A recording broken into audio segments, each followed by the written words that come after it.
Hello. Today I'm going to be talking about the Vietnam War. I chose this as my topic because my favorite part of history and learning about in history is wars.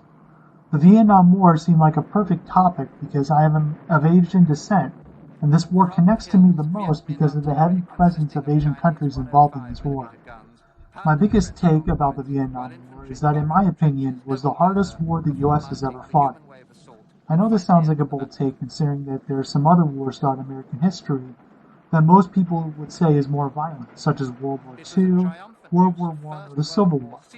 But hopefully by the end of this presentation, you'll understand why I think the Vietnam War was the hardest. There were many hardships and challenges that the U.S. Marines had to face during the Vietnam War.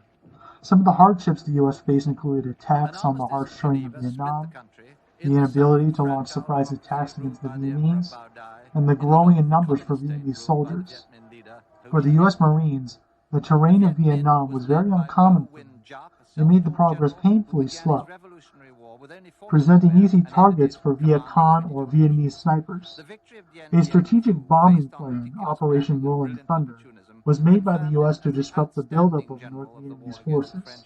This operation failed, however, because they had to be routed through Hong Kong air traffic control, preventing any possibility of a sneak attack. While Rolling Thunder was then later confirmed to be a failure. One of the big turning points in the war was the strength in North Vietnamese movements. They built up their numbers mainly to defend their territory. In just a few months, the North Vietnamese were able to reach 250,000 additional soldiers into their ranks.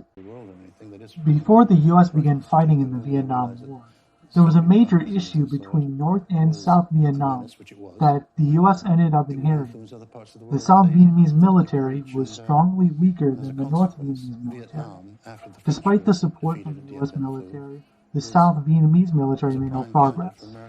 Another big blow to the U.S. during the Civil War was the tragic assassination of John F. Kennedy. This sad event caused a major blow on the morale of U.S. citizens. The U.S. then became in great disarray. The failing situation in Vietnam was Kennedy's biggest problem, and Lyndon Johnson had to inherit that same problem.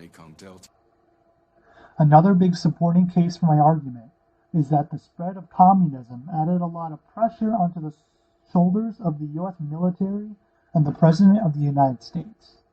At an April 7, 1954 press conference, President Dwight Eisenhower explained you have a row of dominoes set up. You knock over the first one, and what will happen to the last one is a certainty that it will go over very quickly. The following dominoes theory was that if Vietnam fell, so would the neighboring countries of Southeast Asia one by one. Because of this theory, I feel like that there was a lot to lose for the United States if they let Vietnam fall under communist rule. The French also suffered at the hands of the North Vietnamese army. On March 12, 1954, the Vietnamese launched an attack against the French garrison at Dien Bien Phu in the northern part of Vietnam. The French found themselves outgunned as well as outnumbered. The French asked the United States for direct air support to help them, but there was no congressional or public support for direct American intervention in the battle. It was then decided that Vietnam will be temporarily divided at the 17th parallel. This is what started the disastrous events going on into the Civil War. During the Vietnam War, the Vietnamese used a sneaky strategy to fight back against U.S. military troops. They would quickly attack and then slip back into the dense jungle before the U.S. troops could retaliate. In response to this sneak attack strategy, the U.S. military unleashed Operation Range Hand, in which they sprayed an area about the size of Massachusetts with defilants, the most notorious being Agent Orange. The plan was to dump herbicides into the jungle to draw out Vietnamese troops from hiding. The plan came with huge consequences for the U.S., as it left many U.S. soldiers poisoned from the defilants. After Operation Range Hand, it never really stopped the Viet Cong.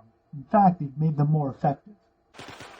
A good example that I think portrays the events of the Vietnam War well is the video game Men of Valor, released in 2004 for the PC and Xbox. This game takes place during the Vietnam War as you play as Dean Shepard, a U.S. Marine, and you fight alongside your squad against the NVA and the Viet Cong. I believe this game does its best to be historically accurate in the way that the Vietnam War was fought during the eyes of a U.S. Marine.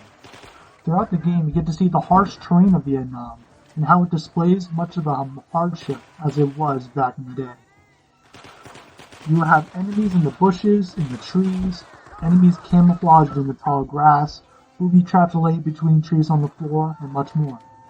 I believe playing this game is like a simulation of what the battles are like during the Vietnam War.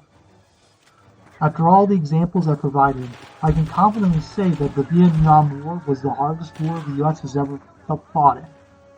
It is remarkable to me how underrated the Vietnam War is compared to the World Wars, or the Civil War, or the American Revolution. I am hopeful that this presentation made you agree with me. Thank you very much and have a wonderful day.